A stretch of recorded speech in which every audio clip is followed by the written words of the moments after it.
Cinema అన్నాక హిట్లు ఫ్లాప్లు కామన్. కానీ 100 సంవత్సరాల ఇండియన్ సినిమా హిస్టరీలో 2025లో బిగ్గెస్ట్ డిజాస్టర్స్ ఉన్నాయి. మరి అమౌంట్ పరంగా ఒక్కొక్క సినిమా ఎంత లాస్ అయిందో ఇప్పుడు చూసేద్దాం. 2025లో హెవీ లాస్ తెచ్చిన మూవీస్ 11 ఉన్నాయి. ఈ మూవీస్ లో ఒకే హీరోవి 2 సినిమాలు ఉన్నాయి. ఈ ఘనత దక్కించుకున్న హీరో నితిన్. తమ్ముడు అలాగే రాబిన్ హుడ్, ఈ రెండు ఆల్మోస్ట్ ఈక్వల్ గానే లాస్ వచ్చాయి. రాబిన్ హుడ్ కి వచ్చేసి 21.60 కోట్లు, తమ్ముడు మూవీకి 21.13 కోట్లు లాస్ అయింది. ఆ తర్వాత 10వ ప్లేస్ లో అజిత్ నటించిన విద్యామూర్చి, ఇది తెలుగులో పట్టుదల పేరుతో రిలీజ్ అయింది. ఈ సినిమాకి 22.2 కోట్లు లాస్. 9వ ప్లేస్ లో అనుష్క నటించిన ఘాటి, ఈ మూవీకి 22.5 కోట్లు లాస్. ఇక 8వ ప్లేస్ కి వచ్చేస్తే శివకార్తికేయన్ నటించిన మద్రాసి మూవీకి 31.9 కోట్లు లాస్. 7వ ప్లేస్ లో రజనీ నటించిన కూలీకి 46.44 కోట్లు లాస్. 6వ ప్లేస్ బిగ్ సర్ప్రైజ్ అని చెప్పాలి, మంచు విష్ణు నటించిన కన్నప్ప మూవీకి 55.77 కోట్లు లాస్. ఇంత పెద్ద మూవీస్ లిస్ట్ లో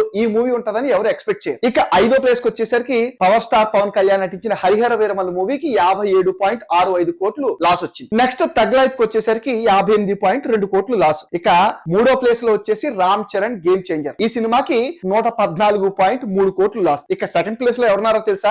వార్ 2 మూవీ, ఈ సినిమాకి అక్షరాల 123 కోట్లు లాస్. అమౌంట్ పరంగా ఇండియన్ సినిమా హిస్టరీలో బిగ్గెస్ట్ లాస్ అంటే కంగువా. ఇక ఈ సినిమాకి 132.38 కోట్లు లాస్.